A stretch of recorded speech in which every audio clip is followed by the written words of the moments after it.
भाई इधर से बैठो, इधर से बैठ जाओ। क्या है, इधर बैठ जाओ। में सबसे ज्यादा आदिवासी लोगों का जिला है आपका जिला। पूरे भारत में सबसे ज्यादा आदिवासियों का परेशान जिला है। सबसे ज्यादा आदिवासी झाबुआ जिले के परेशान है। हमको हमारी परेशानियां दूर करने के लिए डिसिप्लिन होना चाहिए, अनुशासन होना चाहिए।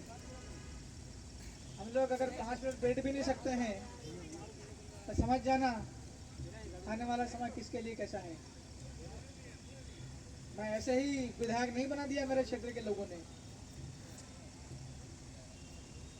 कोई सी भी पार्टी हो, आदिवासी पार्टी हो, अन्य पार्टी हो, लोग हम पर ऐसे ही भरोसा नहीं करते हैं। हमको इसके लिए परीक्षा देनी पड़ती है।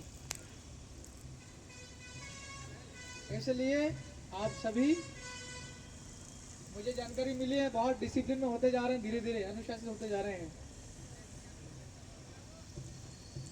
आज आप सभी लोगों ने आदिवासी पार्टी का पूरा टीम, झाबुआ जिले का, झाबुआ जिले की महिलाएं, नारी शक्ति, नौजवान साथियों, मेरा पूरा रतलाम जिले के सैलाना विधानसभा की ओर से आप सभी को मैं हृदय की गहराई से धन्यवाद देता हूं। जो साथी आज आदिवासी पार्टी की सदस्यता, उनको भी हमारी ओर से स्वागत करते हैं, अभिनंदन करते हैं।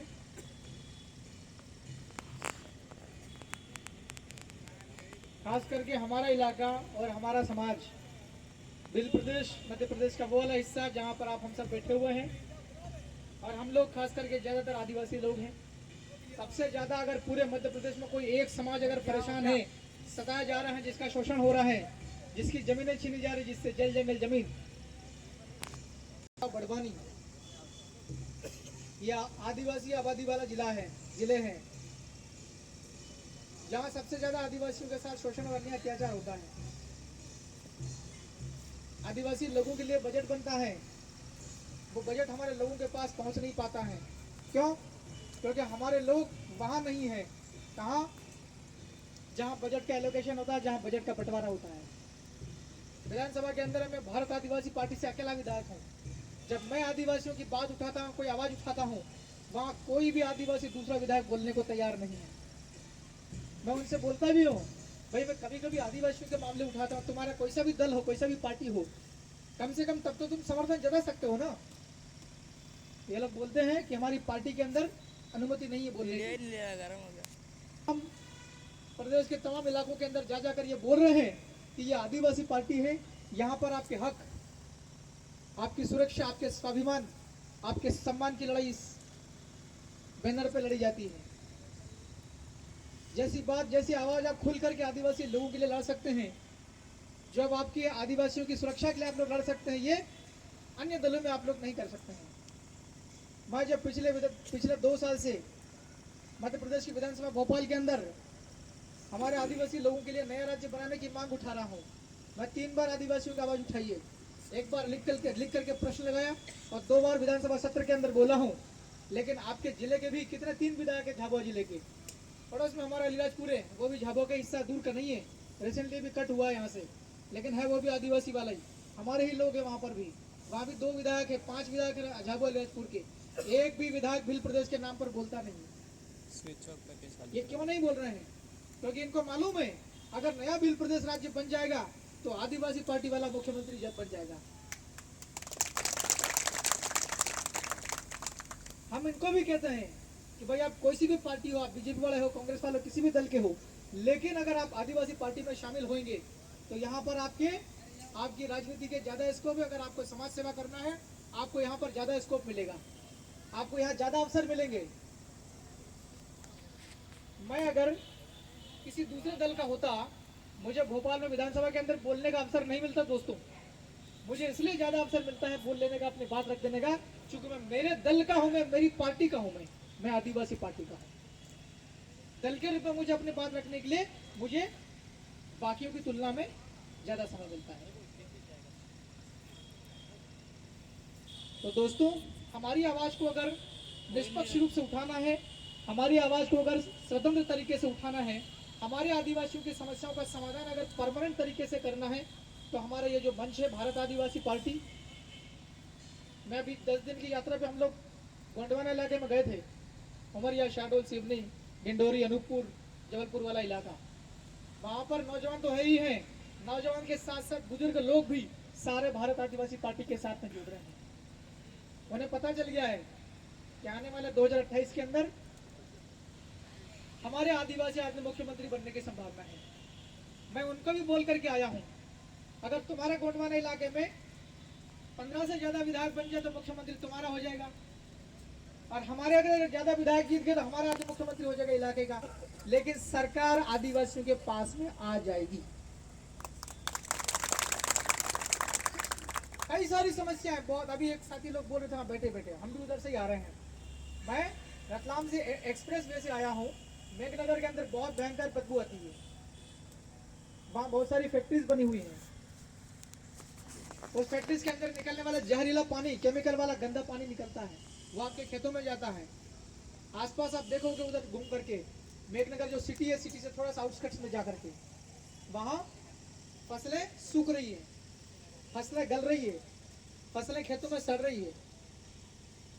वहाँ जो परिवार रहते हैं, जिसकी जमीन में वो जो फैक्ट्री वाला पानी रिस करके जाता है, गंदा पानी, केमिकल वाला जहर वाला पानी रिस करके जिसके कुएं में जा रहा है, जिसके हैंडपंप में जा रहा है, जिसके ट्यूबवेल में जा रहा है, वो पानी वो पी रहा है। बच्चे आप देखो, बुजुर्ग देखो, सभी के पूरे फोड़े हो रहे हैं, फोले हो रहे हैं शरीर के ऊपर में। लोगों में भयंकर बीमारी है। इसकी आवाज आपके झाबुआ जिले का एक भी विधायक नहीं उठा रहा है।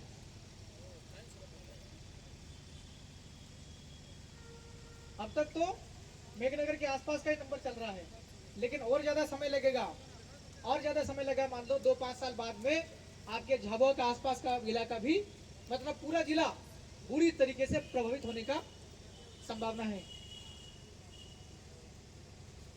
अब ये आदिवासियों की परमानेंट प्रॉब्लम है।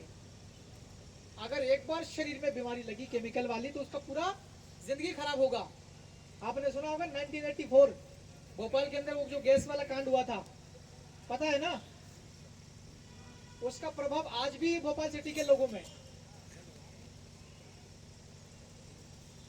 तो अगर मान लीजिए हमारे मेघनगर के आसपास वाले लोगों में अगर केमिकल वाला पानी पीने से अगर नुकसान होता है, शरीर खराब होता है, तो आने वाली जनरेशन के लिए नुकसानदायक है।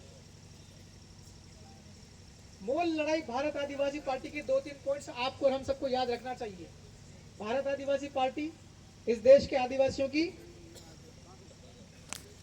भारत देश के आदिवासियों के अस्तित्व की लड़ाई है। अब अस्तित्व कैसे? अस्तित्व मतलब जिंदा रहना।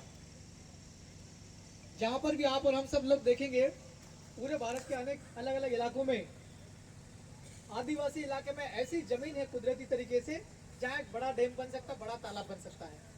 अगर आप वही तालाब अगर मान लो किसी सिटी में बनाने जाएंगे, सिटी के पास बनाने जाएंगे, तो नहीं बनेगा, क्योंकि ज्यादातर सिटीज, ज्यादातर शहर मैदान पर बने हुए हैं, समतल जगह पर बने हुए हैं। समतल जगह पर कोई बड़ा डैम नहीं बन सकता, कोई बड़ा तालाब नहीं बन सकता।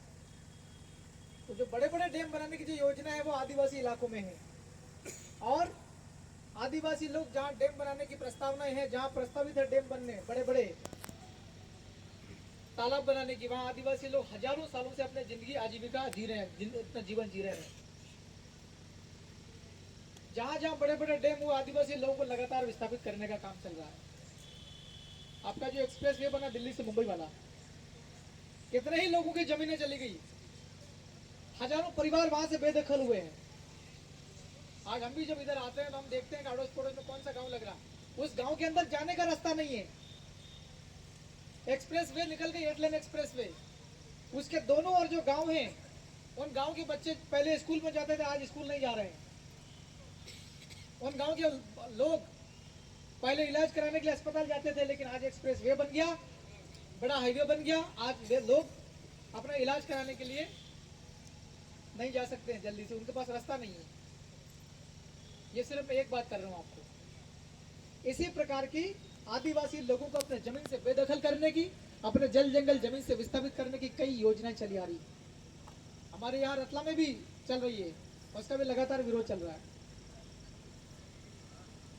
ये क्यों आदिवासी इलाके में जल जंगल जमीन को उजाड़ने का काम कर रहे हैं, आदिवासी लोगों को विस्थापित करने का काम क्यों कर रहे हैं, इसको हम लोग को सोचना होगा। क्योंकि जो कारपोरेट घराने के बड़े लोग हैं, जो पूंजीपति लोग हैं, जिनका काम होता है सिर्फ और सिर्फ उद्योग स्थापित करना जमीनों पर, या जो सरकार चलाने वाले लोग हैं, जो ज्यादा मोटा पैसा लेते हैं व्यापारी लोगों से, बड़े उद्योगपतियों से, उनको ये मालूम है कि आदिवासी लोग हैं, इनको जानकारी नहीं है, ये लोग जानते नहीं है।